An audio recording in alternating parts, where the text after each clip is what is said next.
Hello and welcome to today's edition of Entertainment in TVC Breakfast Saturday. Of course, we are here this morning to give you tidbits and, of course, talk to a celebrity on the development in this sector, especially as we have one who has blazed the trail in the sector. She has achieved so much, but we'll bring her up very soon. But let's talk about the things that happened this week. Of course, I have my colleague here, my co-host here, Adebanke. How was the Emmys? The Emmys it was good. It was good. But I loved the speech by Nisi. Yeah. It was so powerful. And I loved the part where she said, I would like to thank me.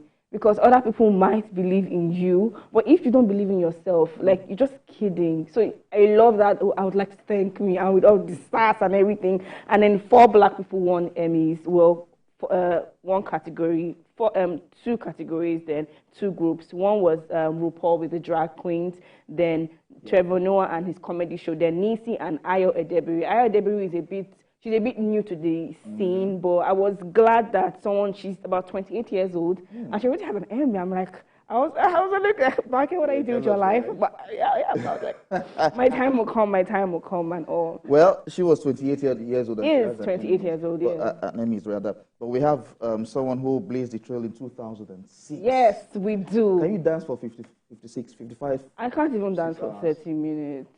Why? I don't know. I just feel like when God was creating me, He did not put that banke, take dance. He just put, you can move around in your seat. But dance, He didn't put it in my body. I don't know why. How many dance styles do you know? Honestly, I was even going to ask her that maybe she can teach us a zone 2. She I still don't know how to dance a zone 2. Ladies and gentlemen, let's make welcome Dr. Kaffy Chifao, popularly known as Kaffy. Of course, she's a Nigerian dancer. Thank you very much for coming. Thank you so much. Thank you for having me. Thank you. All right, so you started dance a long time ago, and I remember the story of how you used to say your family didn't want you to dance, and they sent you out of the house. But how was it? Why did you decide to choose dance amongst every other profession? I'll say dance chose me, first of all. I'll say I'm a core believer of the fact that we're all here on this earth as a messenger of some sort, you know, and I felt that I had to grab onto that mantle of dance as a tool. So one of the things that actually propelled me to take dance up is the nature of the box that, I don't want to say Africa, but I'll say the world generally sometimes puts us in a box of being, of becoming. So it's like, this is what it is that we are defining success as. A child that goes to the university and emerges, is somebody only when he's seen as an engineer, a doctor, a lawyer, and there's some certain status that is attached to certain career choices. But for me, I just felt like that's not the case. Why are you trying to tell me that the only value or the level or the measure of my value as a young woman or boy or girl is by these certain class of career options? Am I not valuable as who I am on whatever venture I decide to do? Can't I be valuable to my environment, to my family, to my friends, to myself? Can't I find validation as a worthy person until I'm a doctor, I'm not worthy? So those are the questions I had as a young person, because I go to school and I excel at everything that I do, whether it's match past or being a speaker or in academics, and I feel that self-validation of being. But when I come home, it's redefined. So I said, okay, so I'm going to prove, I believe so much in why am I here? Why am I here? And I've asked that question when I was at a very young age. And I wanted to challenge the status quo. I wanted to challenge that and break that box and say, Daddy, Mommy, I can prove to you that I can dine among kings and queens. I can be that child you are proud of, regardless of what I do, because there's something in me that will blossom regardless of the career choice. So dance was a challenge. And it was a very big, mighty, scary challenge, because even the country that I live in does not even see value in dance. So I am taking something that nobody sees value in, and I'm using that as a weapon to prove value. It was really insane, but I'm here. Okay, so over the years now, have we seen value in dance? Do we have people who take dance as a profession and have stuck with it to do every other thing, whether provide for family or buy whatever they need to buy and take care of themselves? Have we seen that as a value? Yes, we have. And I'm a living proof of that, and I've been able to replicate that in many young people. And I've also seen other people who have been inspired by my journey who didn't have the voice or courage to say, oh, this thing, I want to make a business out of it. I've seen many dance companies have emerged, many dance practitioners, dance artistry, many forms of businesses have grown through, an ecosystem has grown through the art of dance. So, for instance, you have makeup artists, you have filmmakers, you have costumiers, you have stylists, you understand? You have dance medicine, you have dance sports, you understand? So there's an array of services that can be provided as a dancer that can sustain and generate income for you. So I have dancers that are mothers, fathers, do you understand right now, and taking care of their family and going to work related to the industry where the dance in them is required. Let's not forget, we are sometimes limiting dance to what you see in the music videos alone. And I think a lot of education and awareness has gone out there to even have the practitioners know that they can diversify in what they are doing. But the public needs to continue to be sensitized that dance is bigger than just the stage plays and the music videos that you see. It is used in the educational sector, it's used in the health sector, it's used in the fashion industry, it's used in the film industry, it's used in a variety of industry, advertising and promotion, marketing, and all of that. Dance is now a major voice to drive home goods and services globally. So what are we saying? So let's talk about the dance business itself. What used to be and what currently are your frustrations with this line of work? Because we all know that every line of work has its good and its bad. Yes, I think the major frustration for us is infrastructure and facility to develop the creative industry in general much more that we have right now. I think the government, the corporate, or let me say the private sector, and the government and some organizations are sleeping on the idea of how powerful our creative industry is, and dance is one of the major forces in that in this industry. I'm really passionate about the development of the economic value that the industry proposes. So our major bottleneck is how are we developing the talents that we are seeing make global impact, whether it is through music or the fact that dance is now more or less like a conveyor of our arts, culture, music, and lifestyle. You know, most of the Afrobeat music that you're seeing right now, a dance is attached to it to create global acceptance for it. So dance has played a major role in how people consume our music. You get what I mean? So for me, infrastructure is required. We cannot continue to wait for one child out of 1 million to just blow. There is a process to success, and that process is the same way you have a structure like institutions. You have primary school, secondary school, university. What are we doing in the creative industry in developing that? That's number one. Number two, funding. Funding of ideas and supporting the businesses that are there. The bank should be more open to granting loans. And even if you do not understand the industry, that is the reason why there are certain systems that can be set up to say, look, this thing, there is money coming in, but there's money going out. How can we help it, right? Rather than just say, let's wait for one person to blow first before we now start seeing that it's viable. I went through all of that, and I'm creating structures to make it a little bit easier for more dance business owners to emerge and to be supported. I think the third thing is remuneration and understanding of value of skill. Okay, so a lot of education is required for people to know that dance is not cheap. And being a dancer is not a cheap job. You know, people have asked me a question, why we need more dance concerts? See, there's comedy shows, there's music shows, where are the dance shows? I said, you know how much it requires to put an amazing dance production together that has the quality level that should have, is 10 times more expensive. To shoot a dance movie is 10 times more expensive than shooting a regular movie, or even a dance concert is much expensive. People need to get it, that don't look at it and say, I don't be just 1 minute. That 1 minute takes sometimes 2 weeks to put together. The money you are paying for the dancer is beyond that moment on stage. A 15 minutes performance can take 1 month to perfect. And Nigeria, we like fire brigade approach. If 1 month is supposed to be equal to that 5 minutes, 10-minute performance, you come to me 3 days before the show.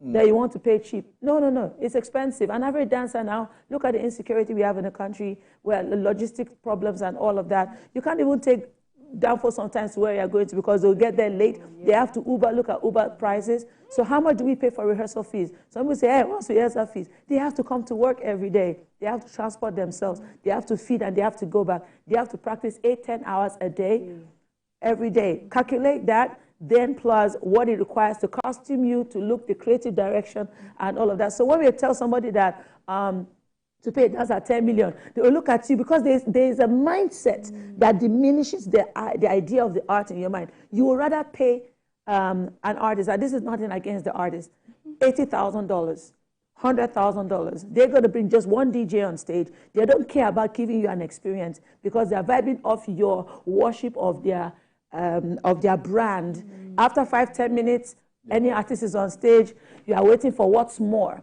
But a dance act is going to spend tons and tons of weeks trying to create an experience for you. Someone like me, I have a crew minimum of 30-40 people from the income I get from a job. Over 70% of the cost of production comes from the fee that I make. An artist sometimes will even spend 10% of what they earn into their production. So it's quickly, so we're trying to educate people that it's not that easy and it's not that cheap. Yeah. And that's part of the reasons we had to bring you up here to talk about these things, because they have been on the front burner for quite a long time, but a lot of people are not seeing this. And thank you for this. I really appreciate the time you're devoting to help us project this out. But looking at all you have said, enlighten us on how dance has been able to remove people off the streets. First of all, mindset. What is the thing that drives you towards crime? What is the thing that makes you feel that you need to do something immoral or absorb some level of some vices? You are trying to escape from something, right? Maybe pressure from home. An average young person I've worked with, and I'm talking about teenagers sometimes, are pressured already to become breadwinners at a very, very early age. The lower you go down the economy, the more we have cases like that. That is the reason why we have high case of Yahoo, cyber fraud, and all those immoral things, the slave queens and the slave kings. I'm talking about from those that are doing the things with negatively on that aspect. We are reforming minds because dance gives you a sense of belonging, a sense of value. When you stand on that stage, when you are that person that being projected, that validation that you keep seeking from family, from friends, when you get on stage, you almost feel like you are accepted. So there's a psychological, mental gain from dance itself in reformation, which is one of the reasons why I feel the government is sleeping on it. How much of the bad mindset you can take off the street, dance can actually has the power to absorb that, which we have been able to do successfully. And guess what? Dance has a lot of guarantee from the way I have nurtured from business, and other business owners can testify that an average kid goes to school through our system, our education system that is already broken and needs a major overhaul, does not even guarantee the basic lowest minimum wage once you come out. You understand? Yes, you will get work, but where is the work? Do you understand? Look at statistics of unemployment. It is really, really high. But dance is offering employment rate at a high rate because we are heavy consumers of entertainment services, right? So because of that, there is demand for entertainers in different sectors of the creative industry, and we can supply that chain, and these kids cannot earn. So we are looking at the lowest basic income for a dancer between that 20,000 naira a gig, lowest. And right now, dancers are doing so well that people are earning up to 100,000 naira a gig, 60,000 naira a gig. So they are able to survive through putting them in a process that projects them out there to be hired. So it's getting better, but it should get better than this if we are here with almost no support. So in 2006, you took your dance career to the next level. You hosted a Lagos dance party for 55 hours and let me check here, 40 minutes. And I have to say that that's why I was asking me, like, can I dance for 55 hours? So I want to know what spurred you. First of all, what inspired that move? Why do you say I want to break that record? Okay. And number two, what spurred you on? Because I know that you were tired at a point. Yeah, I think the word tiredness is really relative to the goals that you aspire. It's not about the physical strength. It's about the mental strength, you know. And because they say mind over matter, mind will always grow over matter. And that was what it was. First of all, I wasn't one that hosted. It was hosted by Silver and Nokia. Yeah. At that time, it was Ben Bruce's idea, not mine. At that time, you know, we look at how Nigeria, through our different rulership and leadership, we've also had periods where we are sanctioned by the international community. There was a lot of negative reports about Nigeria due to who was ruling and all of that. So Ben Bruce was like, let's have some good vibes coming out of Nigeria, at least for once. What can we do? Something we should be able to do to just shake things up a little bit in a positive light. And it was like, Kaffy, can you break a record? How long can you dance for? Let's do something. Let's do something crazy. Let's do, maybe a Guinness World Record or something. I was like, When? How? When? It was like, I don't know. I'll figure it out. A year later, it comes back, I've registered. So we're going to break a record. Okay, get ready. I said, just like that. Just like that. What's the former record? Because you are saying to break something, I don't even know what I'm breaking. And it was like, if the former record is 52 hours or whatever, we can do it, you know. So I was like, how do we go about this? How do we even get the people to? Because the breaking of the record was not about being able to dance. It was about more of your stamina, tenacity, be able to go through time. So you don't really need to be an expert dancer to be there. You just need to have that cardio, stamina, mind, ability to go. And we subjected a group of people to a marathon, which is what helped with the selection process, to rule out people that might have any cardiorespiratory situation. Because if you can run a 10-kilometer race, then you are fit, right? And that was one of the selection processes. I didn't even think I was going to be part of it. I was just helping with the organizational side of things. It was last minute that they were like, our one group never completed, we need one person. Kaffy, I just joined that one group, and that was how I was in that group. And I think what kept pushing me was that patriotic back, you know, yes, that idea that, okay, something about Nigeria. And we started September 20, something like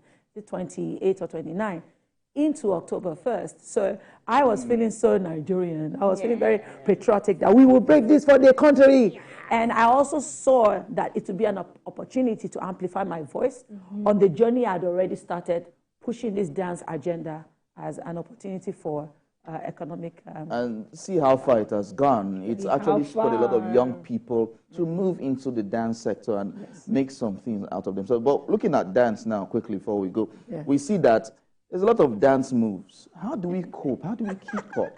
There's one, there's one tomorrow, another, like that. Yes. We're just in that era. Don't forget, we're in the Gen Z era, we're in the social media content era. It's doing us good, bad, and ugly, to tell you the truth. It's doing us some disservice as much as it's promoting us. So there's a parallel line of what it's doing. The trends can really cause distractions, especially when you are a professional dancer.